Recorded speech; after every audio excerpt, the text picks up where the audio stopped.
You're listening to Linked AM.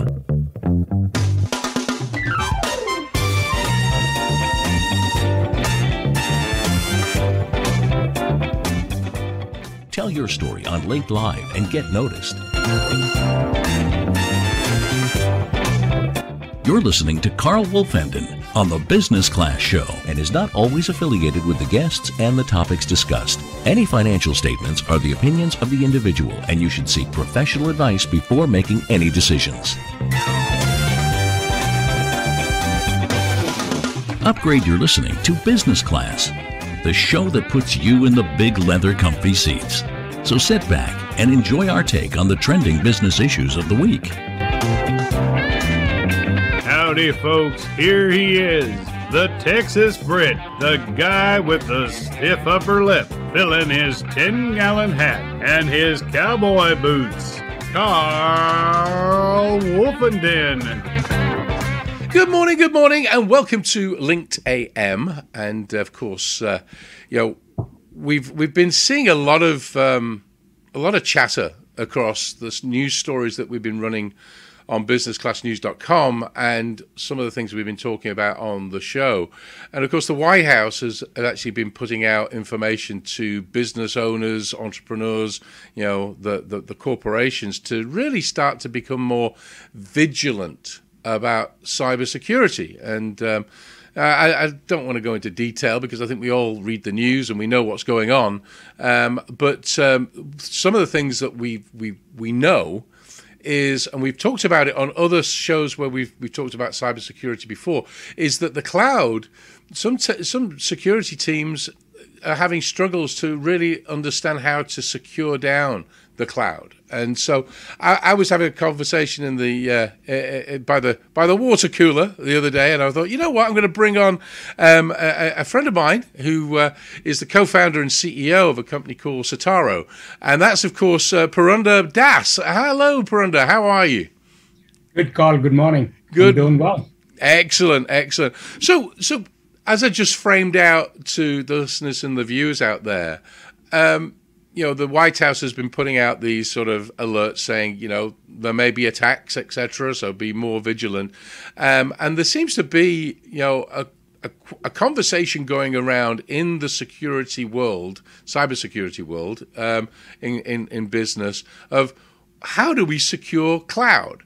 Is that a conversation that you're hearing? All the time. And there's actually a couple of different primers to that, Carl. The White House announcement or the White House notification it's not really new. There's been a lot of activity around cybersecurity preceding this current event, right? What the White House did was to escalate the awareness of the alerts. But the challenges and the threats have existed, and not only existed, but have been escalating both in magnitude and in the threats they pose for the last several years, if not a couple of years. They've actually escalated for the last several years. The cloud, the threat on the cloud is actually interesting. Some of it is related to the current set of events and the awareness that the White House is trying to put out there, just because a lot of the organizations have adopted cloud platforms. But the challenge actually stems from something that's far more fundamental. And that is that the cloud is a different environment and an ecosystem from what organizations have been used to. They've traditionally housed everything on premise or in their own data centers. That, in a very crude way, I would equate that to buying a vault, right, and putting it inside your premise, having armed guards, keeping the vault locked down. When you think of the cloud, it's not the same thing anymore. You don't have a vault. Somebody else is hosting the vault. Somebody else is hosting the building. Somebody else is actually hosting the guarding the doors, hosting the entry pathways, et cetera, et cetera, et cetera. All the organizations are looking to do is move their applications and the data into someone else's premise. That fundamentally shifts what security means and what's required. Underlying all this is actually another big fundamental, two big fundamental issues. One is all of the legacy security posture and the products were built for on-premise deployment and consumption, right? They don't translate at all into the cloud. And that fundamentally or translate very well to what happens in the cloud, because it's a different posture, different thing. So the other thing about the threat on the cloud is that because the technology shifts so rapidly, there are so many new utilities, so many new platforms, so many new applications that keep coming up, which security teams don't have control or access to. Right, that kind of that poses a dramatic challenge to kind of imposing this security to the level that you want to, right? And by nature, the whole appeal of the cloud, outside of the scalability and the ease of deployment, was integration, right? Anybody could integrate into anything. What that also does is expose hundreds, if not thousands, of vulnerabilities or access points to your data and applications that never existed before. So in the context of that, if you think about trying to take legacy point solutions that organizations used on premise and try to enforce that on the cloud, it's really not possible. So that's interesting, and you're absolutely right. One of the big selling points of these virtual servers, etc., and the server farms and taking everything VRware, etc., was the very fact that yes, we can have ease of deployment and everything, but that migration, I had a chat with somebody who was trying to migrate from SAP over to a different type of framework on the cloud, and they had to run parallel systems because they just weren't compatible as such. And the problem you've got is that secure lockdown you talk about on premise. Was security teams. That's how they knew how they could lock those entry points in. But you're right. There's so many things. So what can people do? So there are, and so before we get into what can people do, I think the first thing that organizations and people have to acknowledge is that the perimeter as it was defined, which is what the network perimeter that organizations try to secure, is no longer the same thing that they were thinking about. It's broken. Data is the new perimeter. At the end of the day, organizations are trying to protect data. So a data-centric security posture or a security practice has to be adopted. That's the mindset. Second, they have to be completely open and acknowledge that the existing set of legacy products or that approach doesn't work in the cloud anymore. There are new products that are data-centric and that also enable organizations to stay in control of their data and applications, even if it's in the cloud. That's the mindset that has to be adopted. They have to let go. Organizations struggle because they've invested hundreds of thousands, if not millions of dollars in existing security products. It's not an easy decision to say we're going to walk away from it, but that has to happen. And well, I think you're absolutely right, because if you think about it, we always say you need to stop the wheel, for you to really reset and everything. And people go, I can't stop everything because this is all happening, etc. But unfortunately, if that wheel doesn't stop and you reset and you recalibrate everything, you're going to be out of business anyway. Yeah. And I put it this way, right? When you talk to organizations, they talk about a single pane or a single window of glass to do everything. That is applicable everywhere but security today. What does that tell you? That tells you that security products have not evolved at the same pace as technology and business consumption of technology has evolved. That's the challenge, right? When you're in security teams, the biggest headache is I have to maintain what we already invested in, and I have to figure out how to get rid of this sprawl of products that we use today and figure out what works as a single pane or a single security platform or a fabric for me to manage all of my assets in the cloud. And as you said, it's not like yesterday I was on-premise, tomorrow I'm going to be in the cloud. It's never that, right? It's a transition. You have both assets. So you need products that enable you to provide uniform security and governance on both deployments for the time that the transition takes place. It's one of the things that I always hear, because as I say, we have a section. This will be on that section as well, called business class security, and it's been a topic for a couple of years now, these types of conversations.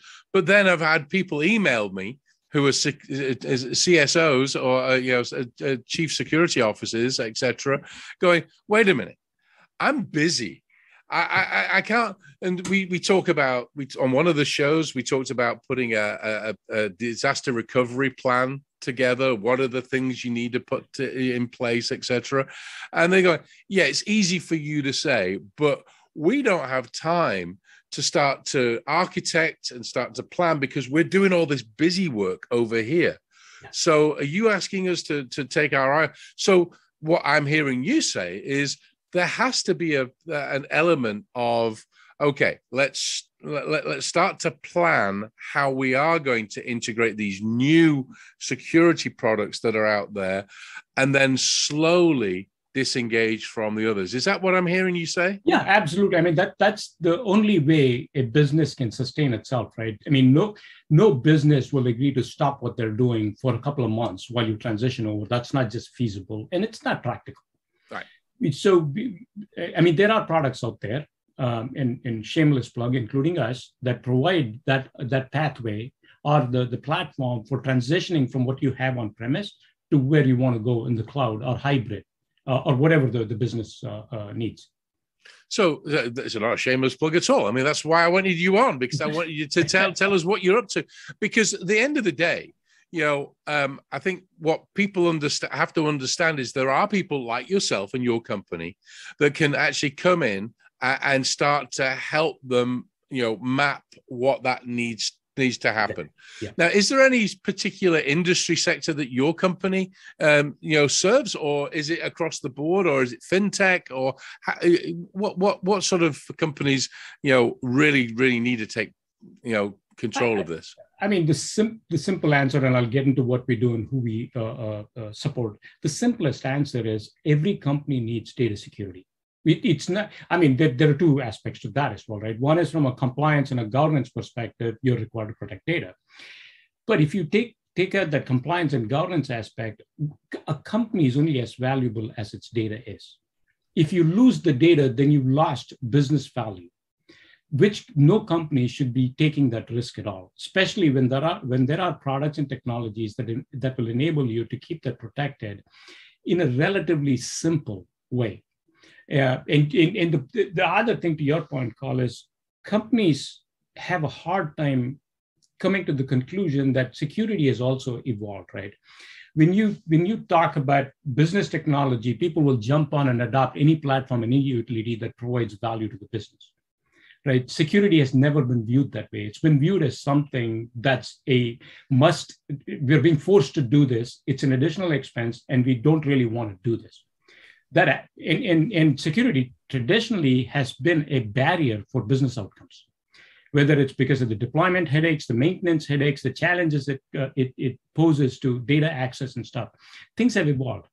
That's where we come in, and we have a product that says, with us, you actually achieve time to market or speed to value, right? We eliminate the barriers for secure data access and consumption. That's where we differentiate ourselves. Our technology is unique. We have patents, et cetera, and I can go into that in detail. But the value that we bring to a business is that we help them achieve time to market, right? Well, that's actually when you sit down to a CTO and then you go, as you say, corporate governance is a huge piece of this, and the board is saying, we need to make sure that we're secure, where data is secure, we're actually delivering the services and the products that we're supposed to be delivering to our customers. So what is the time frame? And the CEO is under such pressure to be able to do that. And so what I'm hearing you say is that your product and your company can actually help speed that process up, but in a safe and secure manner. Let me give you an example, right? Our product takes about a day to set up and be operational. Wow. Right? That's how we've architected it. And the reason for that is I actually come from the other side of the fence. I was the CTO at two of the largest marketing services companies in the country. And for me, the reason I even thought of Sotero was the challenges that data security posed to accessing data securely. I said, what we have doesn't work. So that's how we've architected the product. And so take a simple thing. If you have data that you need to move into other systems like data modeling, analytics, testing, and development, all of those that impact your business, and it takes you weeks, if not months, to move the data and make it accessible, you're losing valuable time. We reduce that month to minutes to get access to the freshest, latest set of data without any concerns about the security or the privacy of the data asset. Wow, that's amazing, because again, privacy and privacy and all that, privacy. That's the Englishman coming out in me here. It's but it's a big headache. It is a big headache, and obviously you had actually sort of you'd encountered that in your own workplace and thought you have to do it. So one of the things that I think that people think about is, well, where do I place my cloud? Can I keep it where it is now and still do it, or do you say, well, this is the better option? That's the other thing of where do I put my data? So where you put your data is driven by two things, right? It's either a utility or an application that's going to help your business, right? Or it's a commercial conversation about who gives you the best offer. It's business at the end of the day. And the third angle to that is, do you want to put all your eggs into one basket, right? Which is where this multi-cloud or the hybrid cloud thing is. What we do is provide a platform that enables you to adopt, to secure not what you have today, but also any platform that you want to use in the future. So we built a security product that secures data in any structure, anywhere, all the time. And it's not limited to products that exist today. We can support any data store that you haven't used today that you want to use in the future, or new data storage technologies that will pop up in the future. That's how we've architected the product. Well, because the barrier to entry in a lot of cases is because you said earlier on in the conversation, there are so many different platforms popping up, and it's a big shiny thing over here. Exactly. And it's like, well, you have that conversation, sales and marketing say, well, we need this. And CTO goes, yeah, but I'm not going to have to, I can't implement all of that because I've got to do all these 25 steps or 2,000 steps to move it across. But now they can be nimble and be able to execute and sort of implement the new platforms. So, Carl, you brought up a great example there, right? Let me think. When you the whole idea of a CTO and the security team needing to vet a new platform, that's months of work that you require both the application provider, the vendor, everybody else to participate and say your data is going to be secure. How about if we took that concern right off the table and said your data is going to be secure because we are encrypting the data before it gets in there, and nobody but you can access it. Even if the vendor systems fail down, all they're going to get access to is encrypted data. That's that's amazing. Well, so tell me more about Cytero and the process that you go to. So I've got listeners and viewers out there that I'm sure are very, very interested because they're vested in data. As you say, data is the key. They used to say cash is king. Now it's data is king, I think. So they're, I'm sure, thinking, and we're going to put all the information on. We're going to put all your website, etc., information so they can get hold of you. But in a nutshell, what is the experience of somebody coming and saying, I want to talk to you guys about how you can help me? Walk us through that journey. Sure.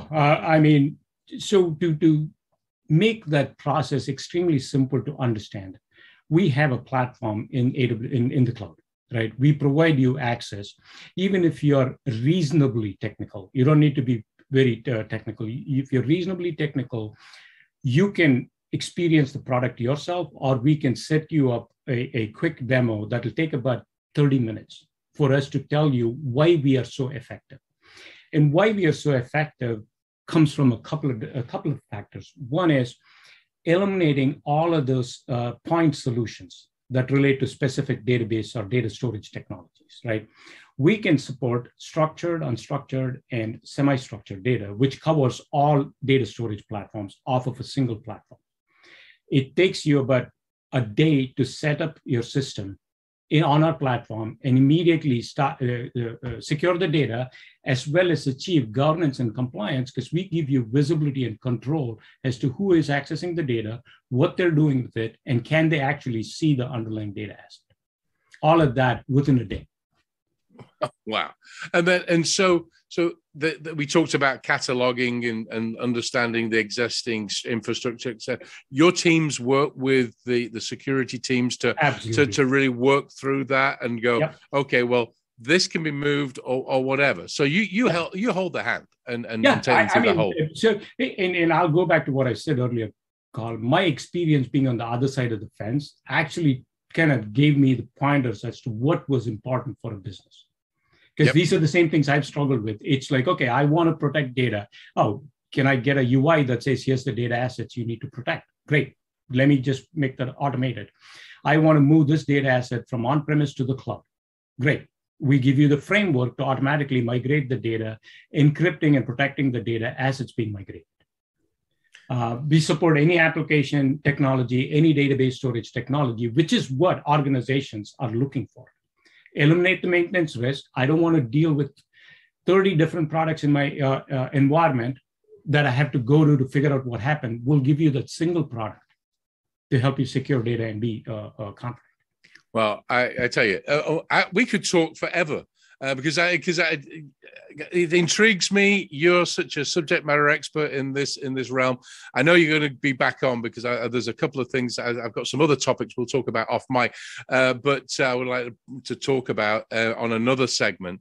But I always like to give the opportunity to everybody, all my guests and my friends, to really sort of just, as you say, a selfish plug of your company, and just sort of give a summary of why somebody watching and listening to this needs to really at least pick up the phone and talk to you or one of your team. Sure. I mean, there are no organizations that are not struggling with this data protection, right? Even if they are secure, they're struggling with the maintenance, the deployment, and the upkeep of the 30-odd products that they have. And like we discussed, every time you want to adopt a new product or a new application, you're going through this whole process again.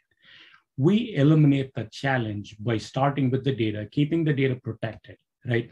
Integration of applications, integration of locations, whether it's a new service provider, new cloud provider, all of those become afterthoughts because we give you a single platform. And as I've said in the past, and I continue to say, you can't have compliance without security, right? Compliance starts with security. So instead of looking at it as two different aspects, we actually build compliance by providing you the security that your data needs. Fantastic. Well, Purandar, thank you so much for joining me this morning. It's been fantastic, and it's a subject that is an essential, and I'm going to underline that again, essential part of any business, because as we say, data is king now.